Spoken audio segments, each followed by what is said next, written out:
Don in London, hello. It's Wednesday, October 7th, 2009. My video is all about recovery from addiction to either substance or behaviour, or substance and behaviour. My particular substance was alcohol, addicted in the end, 24/7 drinker, and I don't know for how long I was drink dependent. I guess from the first drink, where it took the edge off, changed my feelings. And then my behaviour, similarly, workaholic, relationshipaholic, trying to be perfect and never so. So the gift of recovery for me, just one day in recovery, a day at a time, sober. And sometimes the idea of being sober, I know, can rankle. I remember for 35 years, if anybody suggested there was something wrong with my drinking, I would be in denial very quickly, that getting out of it was just part of the fun of life, conviviality, joy. But you know, when we're out of control drinking, sometimes we're not very good company. And certainly towards the end of my drinking, it was just abysmal, awful, isolated, dreadful. Any adjective which suggests that it was terrible is probably perfect. A perfect description, the perfect storm, no end to it, and I couldn't find a way out. And if it hadn't been for family, community, professionals keeping me alive long enough, I would have never found a key to keeping sober one day at a time. And that key for me is the fellowship of AA, Alcoholics Anonymous. I don't speak for it, never can, never will. It's full of unique, authentic people who can speak for themselves. But I share my message of experience, strength and hope simply because it helps me, as part of my daily meditation, to reflect on where I am today compared to how it used to be. And I was chatting with somebody earlier about, you know, all the things that can happen in a person's life whilst under the influence of fear, putting on a brave face, utilising ego too much.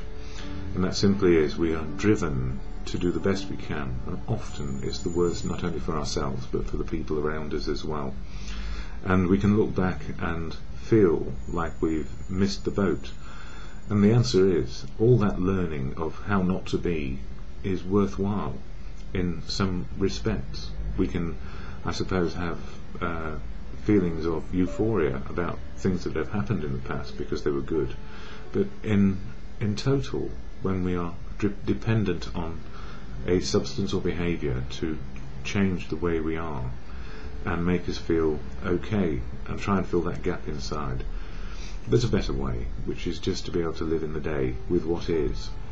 And if we look back with judgmental eyes, the wisdom we've learned in recovery one day at a time, we can be extraordinarily judgmental about ourselves, and maybe that's not so helpful, because we were doing our best. And there needs to be forgiveness not only for the person we were, but also forgiveness around everything and everybody involved. So some things are good and some things are not so good. Excuse me. So fellowship keeps me on track. The fellowship of AA, Alcoholics Anonymous, and it's full of unique, authentic people, and they make their way. And we learn from each other, and we go to meetings, and at each meeting there is a statement of intent or the AA preamble shared, and it goes like this. Alcoholics Anonymous is a fellowship of men and women who share their experience, strength and hope with each other, that they may solve their common problem and help others to recover from alcoholism. The only requirement for membership is a desire to stop drinking. There are no dues or fees for AA membership. We are self-supporting through our own contributions. AA is not allied with any sect, denomination, politics, organisation or institution, does not wish to engage in any controversy, neither endorses nor opposes any causes. Our primary purpose is to stay sober and help other alcoholics to achieve sobriety. And we all do that in our own way. And sometimes simply turning up at a meeting is our best way of helping another alcoholic, just by our presence and trying to learn a bit more about how to be sober. So I go to as many meetings as is possible, because not only is it fellowship, it's also friendship, and where people understand where I've come from and where I am today.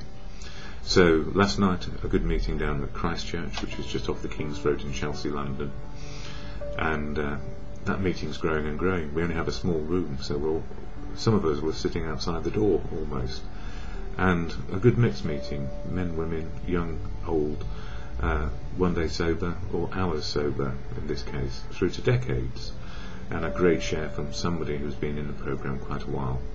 I can't share the particulars obviously because it's anonymous, and anonymity is the sanctuary to find our truth, so enough said.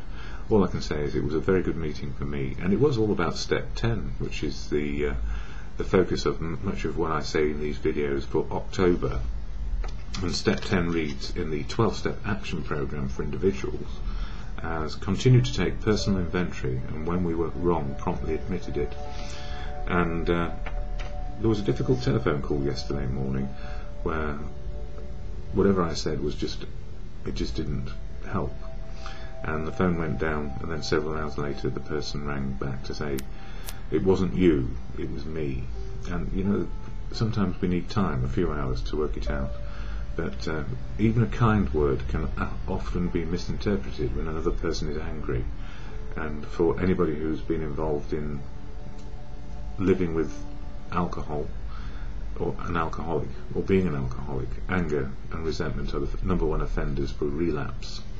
So we need to be careful always about those things. Anyway, daily reflections. I share the literature here. This one for October 7th says daily monitoring. Continue to take personal inventory.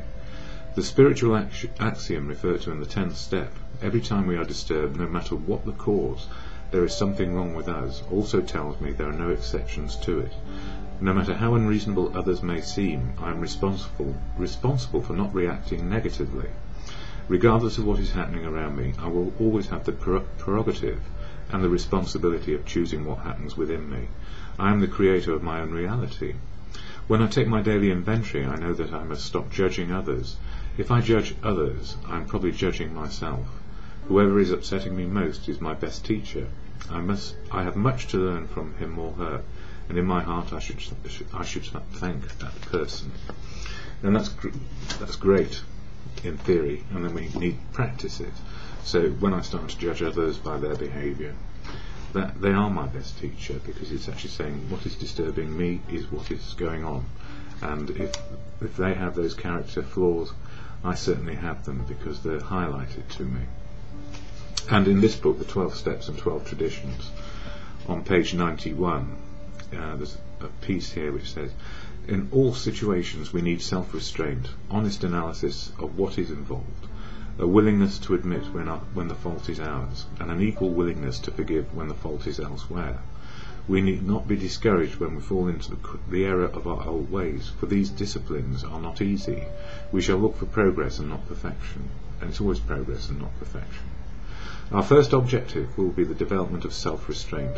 This carries a top priority rating. When we speak or act hastily or rashly, the ability to be fair-minded and tolerant evaporates on the spot.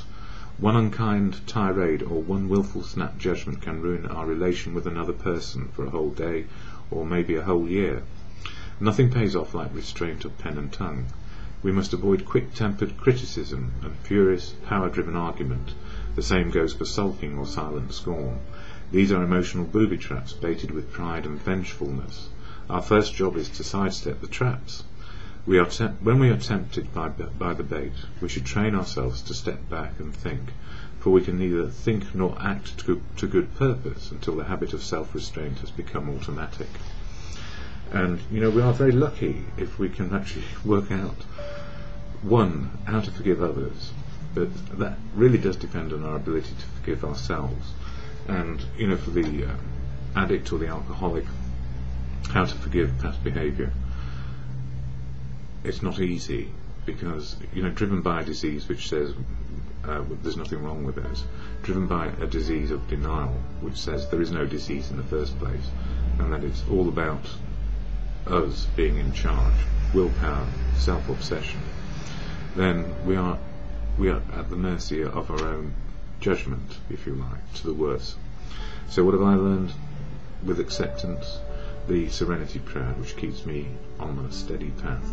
God, or to good conscience, grant me the serenity to accept the things I cannot change, courage to change the things I can, and the wisdom to learn the difference is just for today.